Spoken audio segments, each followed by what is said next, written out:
Саша мен робот арасындағы достық. Ертеде Саша деген кішкентай бала болыпты. Жылы шуақты күндердің бірінде үйінің ауласында ойнап жүріп, бұталардың арасынан жылтыр бір нәрсені байқады. Саша жақындап келіп, кішкентай роботты көрді. Робот күміс түсті, үлкен жарқыраған көздері, және аяқтарының орнына кішкентай дөңгелектері болды. Саша бұрын мұндайды көрмеген. «Сәлем, сенің атың кім?» деп сұрады Саша қызыққа толы. Робот көздерін жыпылықтап, үнсіз сөйледі. «Сәлеметсіз бе? Менің атым Робби. Мен үйге қалай ораларымды білмеймін». Саша кішкентай роботты аяп, оған көмектесуге шешім қабылдады. «Робби, уайымдама, үйіңді табамыз. Осы аралықта менімен ойнағың келе ме?» Робби одан да жарқырап жыпылықтады. «Әрине, мен ойнағым келеді, бірақ ойын ойнауды білмеймін. Маған үйретесің бе?» Саша күлді. «Әрине, Робби. Жасырынбақтан бастайық. Бұл менің сүйікті ойыным». Саша жасырынбақ ережесін түсіндірді. Біріміз көзімізді жұмып, 10-ға дейін санаймыз, ал екіншіміз осы уақытта тығылады. Содан кейін санаған адам көзін ашып, тығылғанды іздейді. Робби мұқият тыңдап, басын изеді. «Түсіндім. Бастайық». Саша көзін жұмып, санай бастады. 1, 2, 3. Робби тез арада үлкен бұтаның артына аунап, сонда тығылды. Саша 10-ға дейін санағанда көзін ашып іздей бастады. Ол ағаштың артына, әткеншек астына қарады. Ақыры Роббиді бұтаның артында тапты. «Сені таптым!» Саша қуанып айқайлады. «Сен керемет жасадың, Саша!» деді Робби. «Енді сенің тығылу кезегің». Саша үлкен тастың артына тығылды, ал Робби оны іздей бастады. Ол қараңғы бұрыштарды жарықтандыру үшін жарқыраған көздерін пайдаланды. Көп ұзамай ол Сашаны тапты. «Сені таптым!» деді Робби. Олар күні бойы осылай ойнап, өте жақсы дос болды.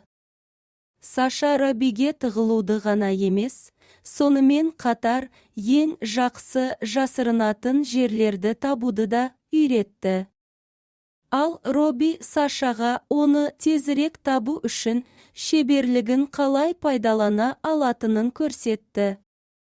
Олар әркімнің өзіне тән күшті жақтары бар екенін, және бірге олар одан да қызықты ойнай алатынын түсінді.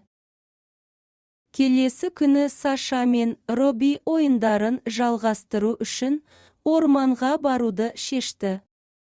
Орман үлкен және әртүрлі жасырынатын жерлерге толы болды. Саша мен Робби тығылмақ ойнай бастады, ал Саша жасырынатын тамаша орын тапты, ескі ағаштың үлкен шұңқыры. Робби Сашаның қайда екенін көру үшін жарқыраған көздерімен бұталардың артына тығылды. Шаршағанша ойнап күліп, үлкен ағаштың түбіне отырып демалды. «Робби, сен өте жақсы доссың», деді Саша.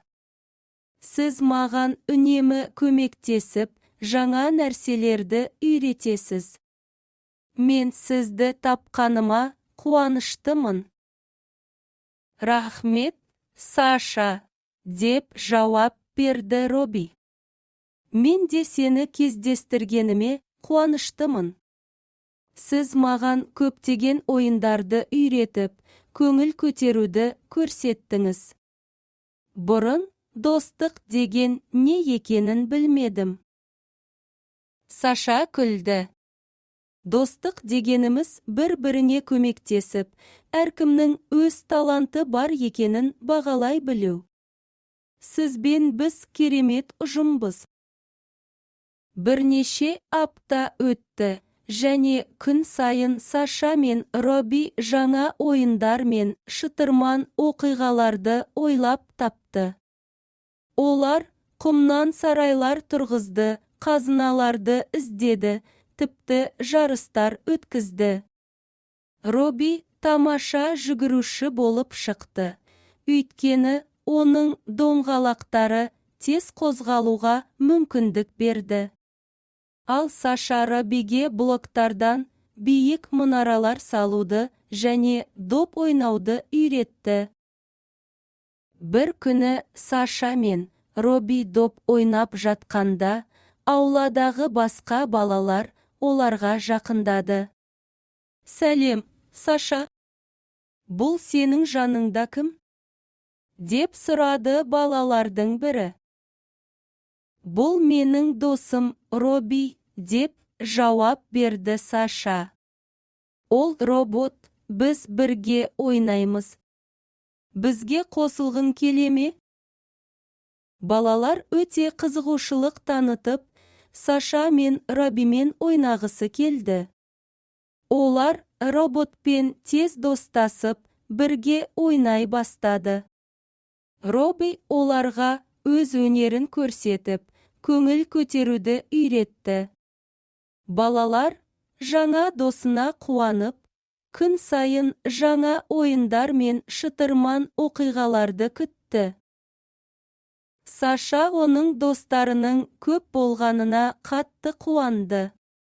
Ол кім болсаң да, сыртқы келбетіңде біріңмен бөлісуге, көмектесуге дайын болғанда шынайы достық екенін түсінді. Робби де бақытты болды, өйткені ол Сашаны ғана емес, сонымен қатар оны кім екенін бағалайтын көптеген жаңа достар тапты. Көп ұзамай бүкіл аудан Саша мен Роббидің достығы туралы білді. Олардың әңгімесі ауладағы барлық балаларға үлгі болды, тіпті үлкендер де олардың достығына тәнті болды. Саша мен Робби жаңа ойындарды ашуды және бір-бірінен жаңа нәрселерді үйренуді жалғастыра отырып, әр күн қуаныш пен күлкіге толы болды. Олар осылай өмір сүрді, күнде жаңалық ашып, бірге көңіл көтерді. Олардың достығы күннен күнге нығая түсті. Олар әрқашан бір-бірін қолдап, көмектесетінін білді. Өйткені, нағыз достық деген осы барлық айырмашылықтарға қарамастан бір-бірін бағалай білу және құрметтей білу.